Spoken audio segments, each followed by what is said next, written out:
आज हम बात कर रहे हैं उस अनादि शक्ति की जो संपूर्ण सृष्टि की रचयिता और पालनहार है। वे परमपिता परमेश्वर अनंत अविनाशी और सर्वशक्तिमान है। उनकी महिमा का गुणगान चारों वेद करते हैं। उनका स्वरूप इतना अद्भुत और असीम है कि उसे शब्दों में बांध पाना संभव नहीं है।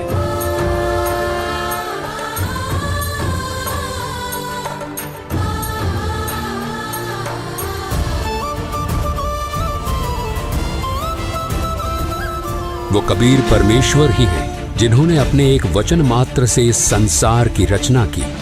उन्होंने समस्त जीवों को और इस संपूर्ण ब्रह्मांड को उत्पन्न किया। उनकी लीला और सामर्थ्य इतना अद्वितीय है कि उनका वर्णन मानव बुद्धि से परे है। वे सर्वशक्तिमान परमेश्वर ही सब कुछ है। उनका अस्तित्व केवल धर्म ग्रंथों के पन्नों तक ही सीमित नहीं है।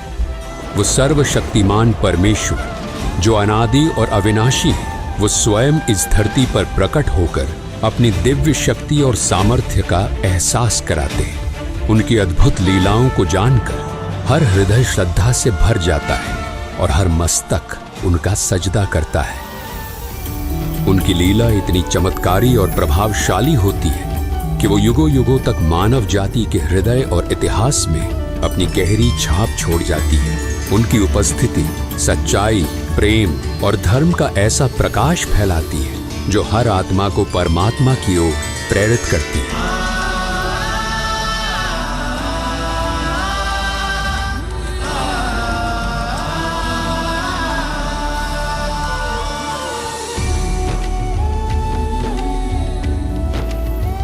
ऐसी ही एक अद्वितीय लीला घटी थी आज से 507 वर्ष पहले, जब मोक्ष की नगरी के नाम से प्रसिद्ध काशी में अंधविश्वास और पाखंड अपनी चरम सीमा पर था।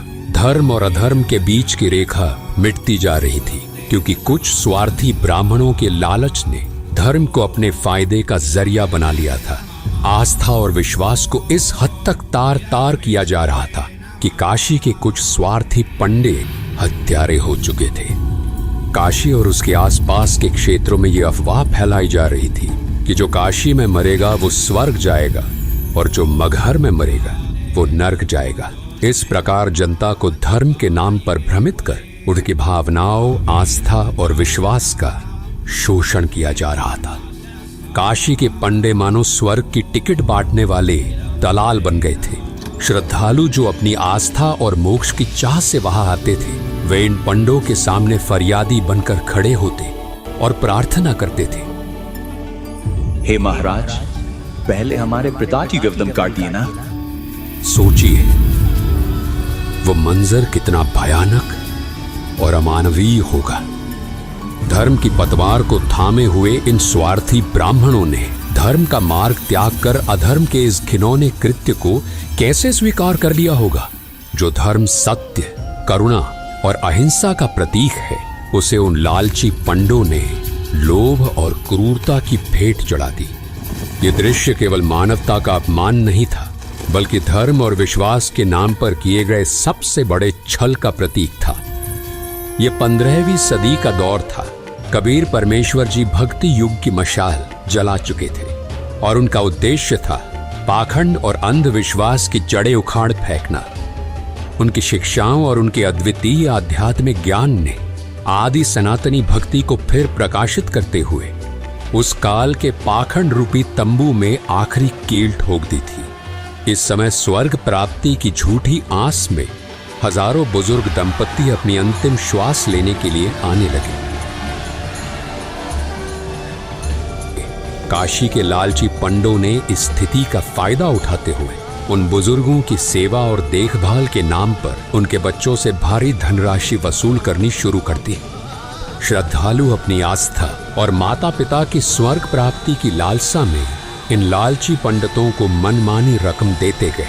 ये पूरी व्यवस्था धर्म के नाम पर फैले एक बड़े छल और स्वार्थ की प्रतीक बन चुकी थी, जिसे कबीर परमेश्वर जी ने चुनौती देने का साहस दिखाया।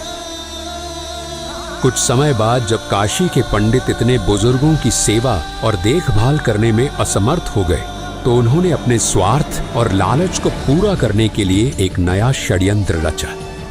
पाखंडी पंडितों ने ये अफवाह फैलानी शुरू कर दी कि गंगा नदी के किनारे भगवान का एक करोत आता है। उन्होंने ये दावा किया कि यदि कोई श्रद्धालु इस करोत के नीचे लेट जाए तो वो सीधे स्वर्ग जाएगा। इस करोत के नीचे लेटने की प्रक्रिया के लिए ये पंडित स्वर्ग जाने की फीस वसूलने लगे। ये भ्रामक धारणा और पाखंड इतनी तेजी से फैलने लगा कि भले भले श्रद्धालु जल्दी स्वर्ग प्राप्ति की लालसा में अपने गले कटवाने तक तैयार हो गए। और जब इस पाखंड ने अपनी सीमाएं लांघ दी, तब कबीर परमेश्वर जी ने इसे चुनौती दी। कबीर परमेश्वर जी ने अंधविश्वास और पाखंड की जड़ें हिलाने के लिए एक ऐतिहासिक और साहसी निर्णय लिया। उन्होंने ऐलान किया कि वे काशी में नहीं बल्कि मगहर में अपने शरीर का त्याग करेंगे और स्वर्ग से भी ऊपर सतलोक को सह शरीर जाएंगे। इस घोषणा से काशी के पंडितों और स्वार्थी लोगों में खलबली मच गई। निर्धारित समय पर कबीर परमेश्वर जी ने मगहर की ओर प्रस्थान किया।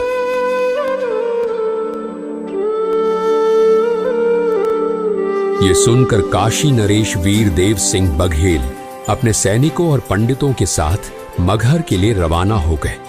मगहर पहुंचने पर वहां के शासक बिजली खान पठान, जो कबीर साहिब जी के शिष्य थे, वो भी अपने सैनिकों और मुसलमान लोगों के साथ गुरुदेव के स्वागत और अगवाई के लिए पहुंच गए। उन्होंने गुरुदेव को दंडवत प्रणाम किया। कबीर परमेश्वर जी ने उन्हें मगहर में शरीर त्यागने से पूर्व स्वच्छ जल से स्नान करने की व्यवस्था करने को कहा। गुरुदेव की आज्ञा पाकर बिजली खान पठान ने तत्काल ही राजमहल से स्वच्छ जल लाने की व्यवस्था शुरू कर दी। इस पर कबीर परमेश्वर जी ने बिजली खान पठान को कहा, राजमहल से जल लाने की कोई आवश्यकता नहीं, मैं नदी में बहते जल में स्नान करूंगा। बिजली खान पठान ने अपने गुरुदेव कबीर परमात्मा जी से प्रार्थना की, हे गुरुदेव, यहाँ पास में ही एक आमी नदी है जो भगवान शिव के श्राप के कारण बहुत समय से जल विहीन है। राजा की बात सुनकर कबीर परमात्मा जी मुस्कुराए और कहा, राजन, चिंता ना करो, मुझे उस नदी के पास ले चलो। नदी के पास पहुंचने पर कबीर परमात्मा जी ने नदी की ओर हाथ बढ़ाया, मानो उसे चलने का आदेश दे रहे हो। तभी नदी के अंदर कुछ दूरी पर जोरदार धमाके की आवाज सुनाई दी और जमीन के अंदर से एक विशाल जलधारा फूट पड़ी जो आसमान की ओर ऊंचाई तक दिखाई दी। देखते ही देखते वो सूखी आमी नदी जल से भर गई और उसमें से जल बहने लगा। ये चमत्कारी दृश्य देखकर वहां के सभी लोग आश्चर्यचकित रह गए और जोर जोर से कबीर परमात्मा की जय हो का जयकारा लगाने लगे। कबीर परमात्मा जी ने शिव जी के श्राप से ग्रस्त उस सूखी नदी को जल से ओत प्रोत कर दिया और अपनी दिव्यता का प्रमाण दिया। इसके बाद कबीर साहिब जी ने उसी पवित्र नदी में स्नान किया।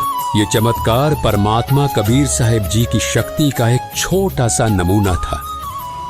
कबीर परमात्मा के शरीर त्यागने से पहले ही दोनों राजा काशी नरेश वीर देव सिंह बघेल और मगहर नरेश बिजली खान पठान अपने अपने मन में विचार करने लगे। काशी नरेश वीर देव सिंह बघेल सोच रहे थे कि कबीर साहिब का अंतिम संस्कार हम हिंदू रीति रिवाजों से करेंगे, मुसलमान रीति रिवाजों से हम उन्हें दफनाने नहीं देंगे। दूसरी ओर मगहर नरेश बिजली खान पठान अपने मन में विचार कर रहे थे कि हम कबीर परमेश्वर जी का अंतिम संस्कार मुस्लिम परंपराओं के अनुसार करेंगे, यानी उन्हें कब्र में दफनाएंगे। इन काफिर हिंदुओं को उनके अंतिम संस्कार के रीति रिवाज नहीं निभाने देंगे। दोनों राजाओं के मन में ये अंतर्द्वंद्व चल रहा था और वे अपनी अपनी परंपराओं के अनुसार कबीर साहिब जी के अंतिम संस्कार को संपन्न करने के लिए दृढ़ थे। ये स्थिति उस समय की धार्मिक कट्टरता और वैचारिक संघर्ष को दर्शाती थी, जिसे कबीर साहिब जी ने अपने पूरे जीवन में तोड़ने का प्रयास किया था। परंतु कबीर परमात्मा की लीला इससे भी ऊपर थी और उनकी दिव्यता ने इस विवाद को भी एक चमत्कारी मोड़ दिया। दोनों सेनाओं को आमने सामने खड़ा देख कबीर परमात्मा जी ने स्थिति को समझते हुए दोनों राजाओं से प्रश्न किया, राजन, ये कैसा दृश्य है? तुम दोनों के बीच ये युद्ध जैसी स्थिति क्यों उत्पन्न हो रही है? परंतु वे दोनों राजा वीर देव सिंह बघेल और बिजली खान पठान अपने गुरुदेव के सामने सिर झुकाकर खड़े रहे और कुछ नहीं बोले। जब काफी समय बीत गया और किसी ने कुछ नहीं कहा, तब पास खड़े एक मुसलमान सैनिक ने आगे बढ़कर कहा कि हे कबीर जी, हम आपका अंतिम संस्कार मुस्लिम रीति रिवाज से करेंगे। इन काफिर हिंदुओं को आपकी देह को हाथ लगाने नहीं देंगे। ये बात सुनकर एक हिंदू सैनिक भी आगे आया और कबीर परमात्मा जी से प्रार्थना करते हुए बोला, हे गुरुदेव, हम आपका अंतिम संस्कार हिंदू रीति रिवाज से करेंगे। इन मुसलमानों को आपके देह का अंतिम संस्कार उनके तरीके से नहीं करने देंगे।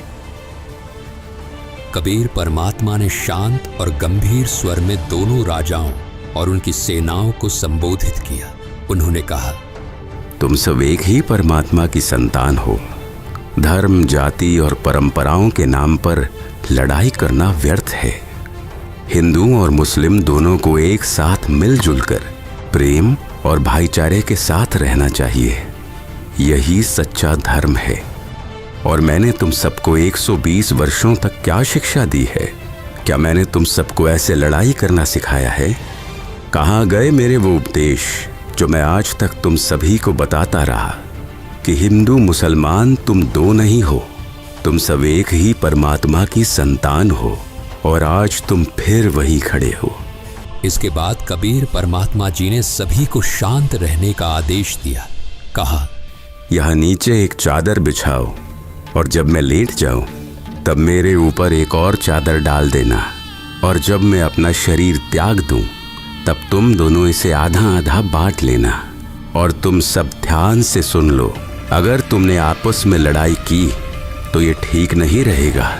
कबीर परमात्मा जी का आदेश पाकर ऐसा ही किया गया। वहां उपस्थित सभी लोग स्तब्ध होकर ये सब देख रहे थे। कुछ समय तक कोई हलचल नहीं हुई और सब मौन खड़े रहे। तब अचानक कबीर परमात्मा जी का दिव्य स्वर आकाश से गूंजा, उठा दो पर्दा, इसमें नहीं है मुर्दा। ये सुनकर सभी हक्के बक्के रह गए। सभी ने आकाश की तरफ देखा तो कबीर परमात्मा सशरीर सतलोक जाते दिखाई दिए। सभी उपस्थित लोगों के सामने जब चादर हटाई तो वहां केवल सुगंधित फूल बिछे हुए थे। उनके शरीर का कोई भी अंश वहां नहीं था। कबीर परमात्मा ने अपने दिव्य स्वर से सभी को संबोधित करते हुए कहा, हिंदू और मुस्लिम मेरे बच्चों, इन चादर और फूलों को आपस में बराबर बराबर बांट लो। इस प्रकार तुम सभी प्रेम और भाईचारे से रहना सीखो। उनके ये शब्द सुनकर दोनों राजाओं सहित वहां मौजूद सभी हिंदू मुस्लिम लोग भावुक हो गए और एक दूसरे को गले लगाकर रोने लगे।